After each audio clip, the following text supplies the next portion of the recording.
2012年我还在江苏南通开小饭店，当然了，13年就倒闭了。至于为什么倒闭，我还挺费解的。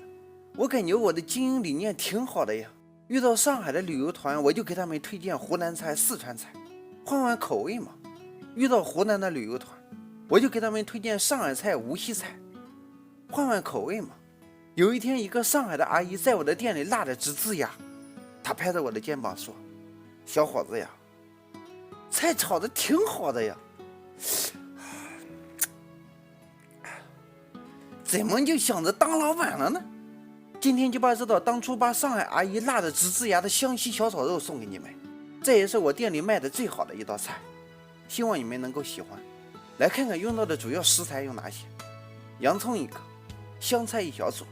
线椒1小堆，五花肉1块。开始改刀，线椒去除顶部质地后，切成斜刀片备用；洋葱切成宽条和线椒放在一起备用；香菜切成长段备用；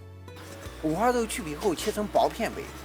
开始烹饪，首先我们把锅烧热，锅烧热后加入适量油滑锅，倒出滑锅的油不用，加入菜籽油少许，待油温烧热时，下入肉片直接干煸，大约40秒后，家庭小灶可能需要90秒。肉片被煸至收缩变小，油脂溢出时，挖出锅内多余油脂，加入姜片、蒜片、豆豉、干辣椒段，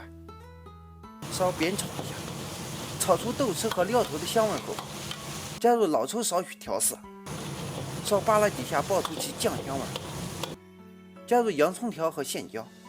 直接大火爆炒，劈头盖脸的连翻带炸，见货夹杂着出其不意的回手掏，大约20秒后，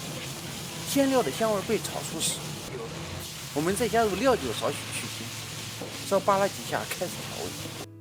加入味精1丢丢，白糖少许，胡椒粉适量，十三香少许，蚝油适量，再扒拉几下把调味炒散开。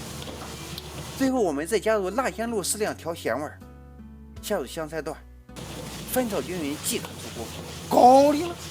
1日3餐记得按时吃饭。行业解密：视频中加入干辣椒是为了增加菜品的干香味，线椒和香菜则提供了一种鲜香，混合豆豉、辣香露等调味料所提供的浓香，最后形成这一道有着强烈复合香味的湘西小炒肉。